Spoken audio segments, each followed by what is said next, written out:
क्योंकि उस दीप का महत्व है। दिए भी अलग अलग होते हैं। पहला दिया होता है पणाती दिया।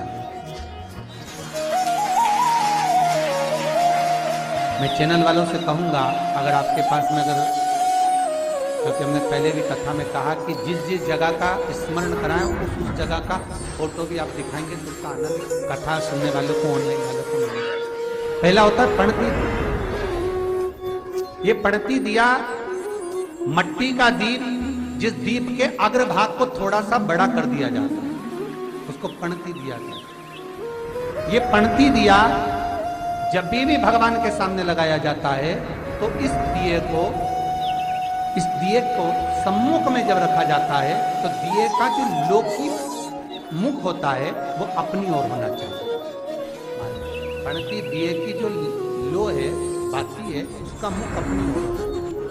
विष्णु पुराण कहती है अगर इस दिए की बाती भगवान की ओर रहती है तो हमें तपन की अनुभूति होती है, पर इस दिए की बाती जब हमारी ओर होती है तो हमारे शरीर में कोई बड़ी बीमारी आने वाली होती है तो वो कट जाती है।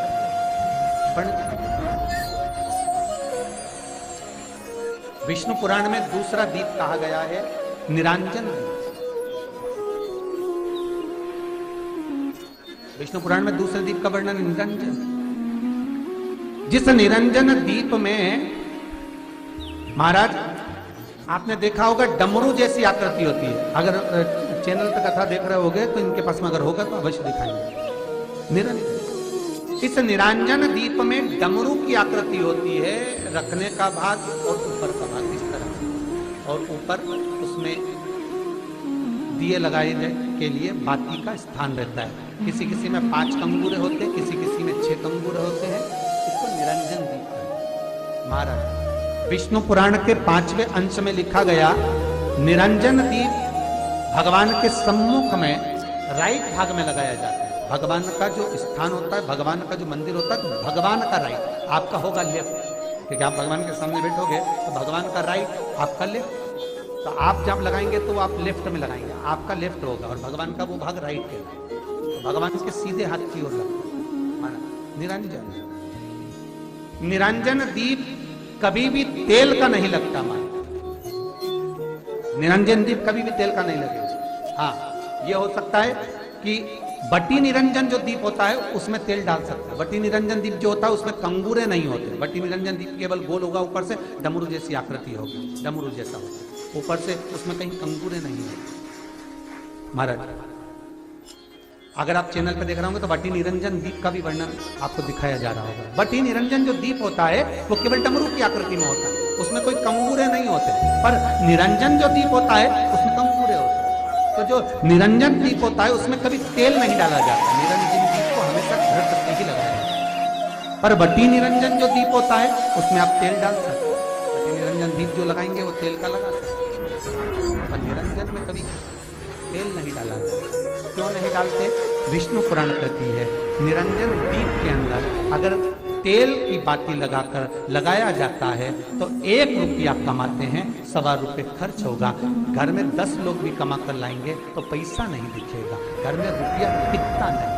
अर्थात निरंजन दीप में आप तेल की बाती लगा रहे हो, ये सिद्ध हो चुका है।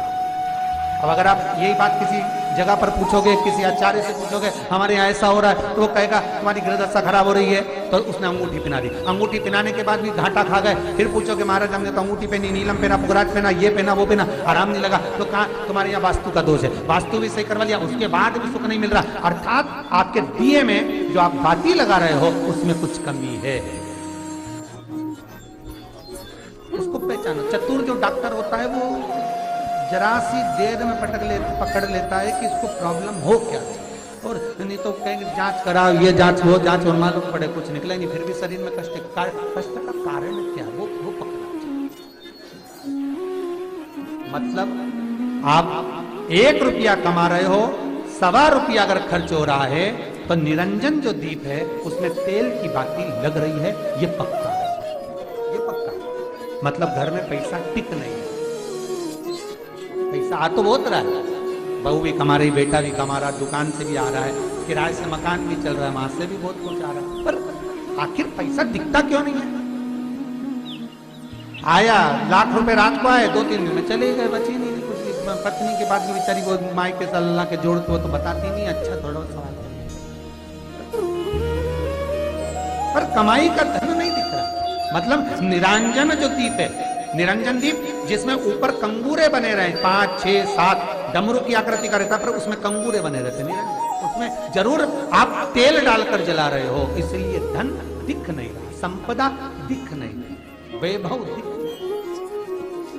उसमें केवल घी की ही बातें हैं। और महाराज बटी निरंजन जो दीप होता है उसके अंदर आप तेल डालकर जला सकते हो। बटी निरंजन जो दीप होता है ये आप किसी भी स्थान पर लगाओगे, सबसे पहले पितृ इससे भाग ग्रहण करते हैं, देवता को देते हैं, देवता उससे भाग ग्रहण कर कर कुबेर को प्रदान करते हैं, कुबेर उससे भाग लेकर शिव को प्रदान करता है। भगवान शंकर बटु भैरव को कहकर घर का उद्धार करते, इसीलिए इसको कहते बटी निरंजन।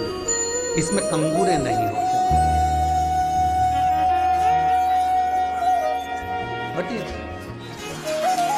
एक कुबेर निरंजन भी होता है, दिए में स्टैंड होता है, पकड़ने की जगह होती है, आगे उसमें चोंच लगी रहती है, उसको कुबेर निरंजन दीप कहते हैं। कुबेर निरंजन दीप महाराज जब भी जलाया जाता है, इस तरह का दिया अगर किसी के घर में हो कुबेर निरंजन, जिसमें स्टैंड होता है, ऊपर होता है, थोड़ा लंबा होता है, आगे लंबाई निकली रहती है। कुबेर निरंजन टीवी पर आप दर्शन कर रहे होंगे, तो कुबेर निरंजन जो दीप होता है उसमें आगे भाग लंबा रहता है और पकड़ने का स्थान होता है। तो कुबेर निरंजन दीप घी का लगाओ चाहे तेल का लगाओ, उसमें लौंग या काली मिर्च, काली तिल या चावल, पूजन वाली जगह में जो चावल रखे उसका 2 दाना चावल का या फूल की पत्ती कुछ भी उस कुबेर निरंजन दीप में डालना जरूरी होता है, जिससे हमारे घर में भंडार सदा भरा रहे।